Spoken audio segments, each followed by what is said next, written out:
Kayaknya di sini dari kelihatan ke belakang ya.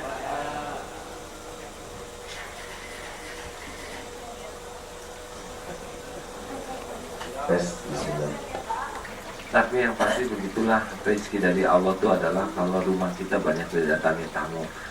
Mungkin rumah ini termasuk rumah yang ribuan tamu, walaupun begini adanya setiap hari seperti ini Pak, berbondong-bondong. Imam Ali itu katanya 3 hari tidak kedatangan tamu menangis. Jadi kalau nanti punya rumah usahakan pagarnya jangan terlalu tinggi sehingga orang nggak mau masuk, nanti jadi rada repot ya. Atau jangan sampai, yang jelas tamu itu bagian terpenting di dalam Islam untuk bisa menjadikan rumah kita penuh barokah begitu ya. Alhamdulillah. Ini ada yang baru pertama kali di sini? Banyak, kebanyakan ya. Rupanya di TV itu keren sekali ya. Silakan Pak, mari. Ini sama grupnya juga. Oh, ini. Tapi lebih banyak janda ini lebih banyak. Ya doakan supaya tidak roboh ini ya. Gak apa-apa saya di atas begini dikit ya, biar hangat lah. Dan saya tinggal di sini mulai tahun 95. Jadi saya tuh begitu Pak di mulai nikah tahun 87. Bulan 12 Rabiul Awal. Sekarang sudah punya putra 2, putri 4. Putri 6 ya, kuliah selesai dari elektro, spesialisasinya komputer, hobinya bisnis. Dia nggak nyambung sama sekali ya. Ayah saya tentara, cita-cita saya masuk akabri tapi nggak jadi karena kurang setengah senti ya. Tapi jadinya beginilah sekarang pesantrennya ini ya. Ini startnya dulu tahun 90 bulan Oktober. Maka ini sekarang sudah masuk ke 6 tahun efektifnya ini. Dan tahun depan saya sudah mengundurkan diri dari Darut Tauhid ini, Oktober 2002 rencananya. Dan keputusan yang full oleh teman-teman di sini karena regenerasinya menjadi bagian sangat penting dari Darut Tauhid ini. Jadi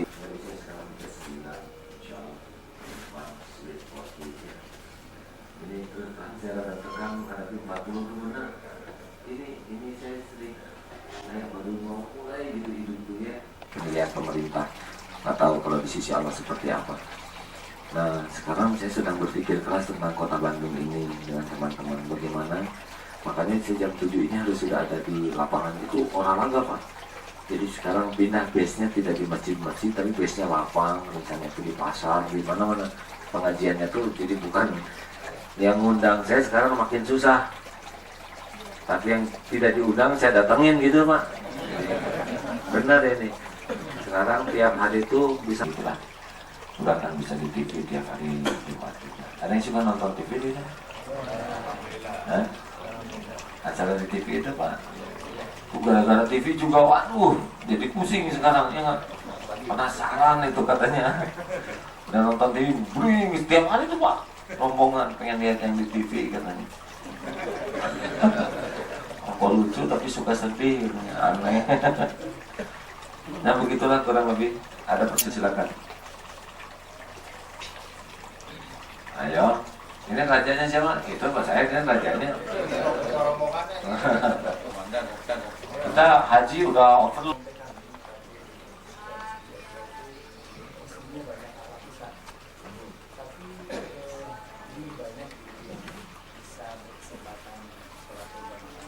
Iya. Karena orang itu dalam teori motivasi, orang itu termotivasi kepada sesuatu yang menguntungkan buat dirinya. Sepanjang dia belum tahu masjid itu menguntungkan, ya akan ke masjid. Sepanjang orang belum yakin masjid itu menyenangkan, nggak ke masjid ya. Dan sekarang kita butuh dengan kreatif mengemas supaya kegiatan masjid, suasana masjid, orang-orang masjid itu menyenangkan, menguntungkan. Kita yang harus keliling dan nggak boleh mengenal menyerah. Ini 9 tahun nih orang tetangga baru mau ke masjid tuh. Ada yang belum, sebelah aja belum gitu ya. Dengan sabar kan gitu. Rahasia rumusnya gitu kan. Rasul juga di Mekah tuh nggak diterima itu. Padahal lahir besar di sana, ya kan. Nah kita harus rajin mengunjungi tetangga, bawa makanan. Nggak usah ngajak ke masjid dulu. Sampai mereka tahu orang masjid itu begitu membahagiakan, begitu menyenangkan, aman buat mereka. Nah kadang-kadang tahapan ini nggak dilakukan prosedurnya ya. Kita kunjungi dengan baik, kita bawa makanan, kita sapa anak-anaknya. Udah aja, saya nggak pernah ngomong aja ke masjid. Tapi mereka merasa suka, lama tahun pada ke masjid gitu.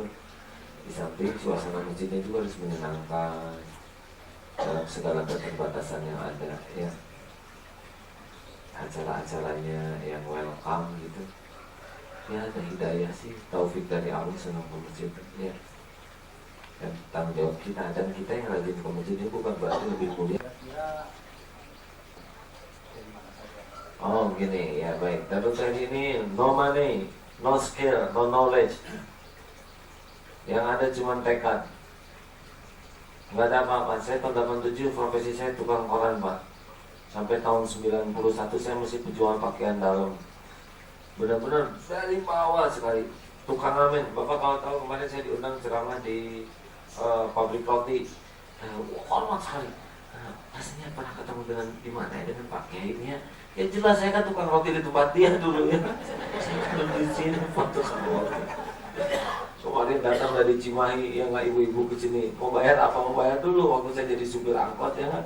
Waktu saya kuliah saya supir Pak. Jadi dia nggak bayar waktu itu. Mau bayar pakai uang besar. Kata saya itu udah lain kali aja. Sekarang tahu-tahu saya jadi begini ya. Ya datang ke sini itu. Minta dihalalkan atau dibayar uang yang dulu. Nggak ada, bener-bener nggak ada skill, nggak ada. Saya nggak ngerti bagaimana membangun sebuah pesantren, nggak ngerti. Tapi yang kita terus bangun adalah kredibilitas. Karena kredibilitas inilah faktor penentu komitmen. Kredibilitas ini 3 faktor pembentuknya. Satu adalah kejujuran yang terbukti dan teruji. Yang kedua, cakap dalam melakukan apapun. Yang ketiga, inovatif dan kreatif. Jadi kita terus saja sekuat-kuatnya memposisikan diri, berusaha menjadi orang yang jujur baik secara pribadi maupun sistem. Sekecil apapun, saya di sini tidak menyentuh keuangan Pak. Nggak boleh, saya nggak nyentuh uang yayasan, nggak ada, nggak touch gitu nggak. Datang lewat semua, ya harus bersih, transparan. Akuntabilitasnya juga ya, semua kita undang, sekuat-kuatnya kita undang akuntan.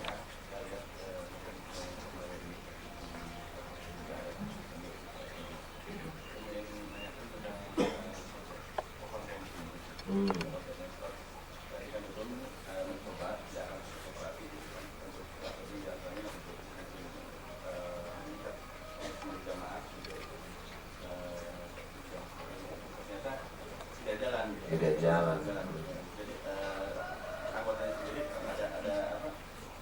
Kurang antusias.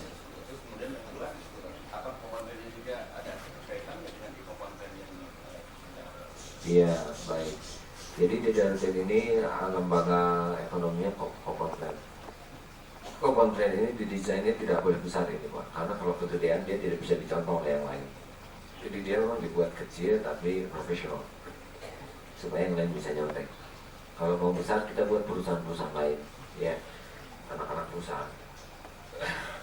Nah, operasi ekonomi bagi kita itu 3 fungsi intinya. Pertama, bisnis itu adalah ibadah. Jadi buat kita bukan pekerja di sini, tapi mujahidin yang di bisnis itu. Kita nggak mau bekerja, kalau bekerja ada jam kerja, tapi kalau berjuang ada jam juang. Yang kedua, koperasi ini berperan sebagai khalifah. Kita wajib mensejahterakan diri dan mensejahterakan orang lain. Jadi benar-benar kita nyari untung supaya kita sejahtera dan yang lain juga sejahtera. Dan yang ketiga sebagai dakwah, itu yang penting. Jadi setiap kita bisnis itu bukan hanya transaksi uang dan barang, tapi juga menjadikan media dakwah. Oleh karena itu buat kami bisnis ini adalah jihad. Dan Darut Tauhid itu sebelum lembaga pendidikannya bisnis dulu yang dibuat supaya nggak dikenal pemerintahnya. Bisnis itu lebih banyak orientasi ke uangnya daripada ke kredibilitasnya. Kalau buat kami mah uang tuh pasti ngikut gitu. Jadi saya besok tanggal 15 harus bayar 1,3 miliar untuk tanah masjid itu di sana. Sekarang tinggal 2 hari lagi ya. minta sedikit ke Allah, minta banyak ke Allah, minta banyak aja sekalian ya. Ya, pertanyaan lain.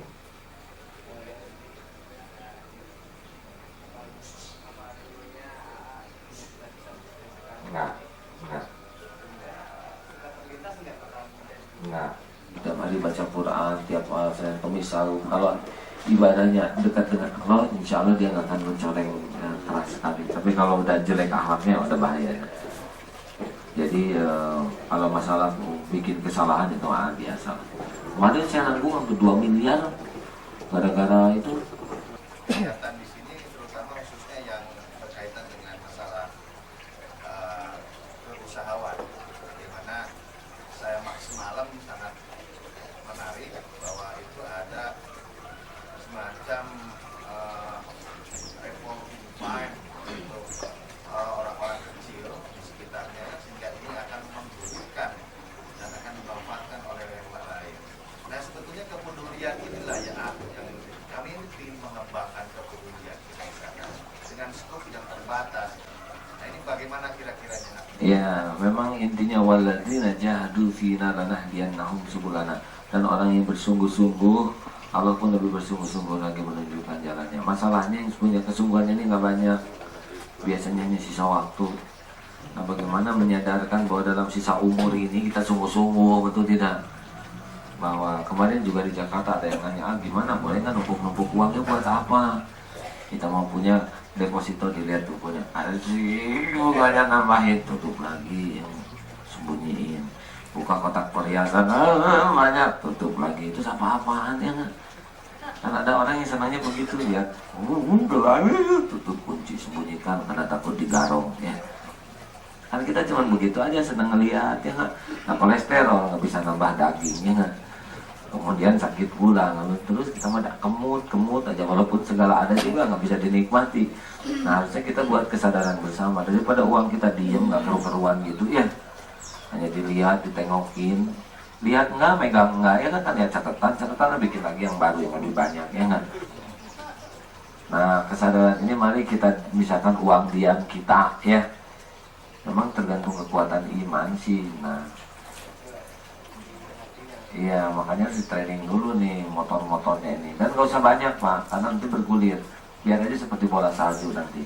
Kalau udah jalan gitu ya, jangan dulu yang gede-gede mulu, jangan, habisnya nggak jalan gitu. Ya, main kecil ya, 1-2 orang kita bina, nanti kita tuh.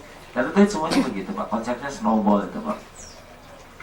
Ya, jadi kalau ada orang datang ke sini dengan konsep gede, biasanya nggak jadi itu. Ya. Tapi kalau yang kecil, saya udah mulai bergulir, nah itu menariknya kan. Terus bantu nanti melebar. Ya, intinya semuanya dari hati. Kalau saya punya anjuran mah cuma 2 aja lah. Bapak tuh tiap hari sekarang bersihkan diri Bapak ya, hati kasih bersih, jangan dongkol, jangan mudah tersinggung, jangan ria, itu bersihkan. Yang kedua, mulai berbuat lebih banyak. Mau apa lagi? Jangan besok itu udahan itu ini. Mati dewa.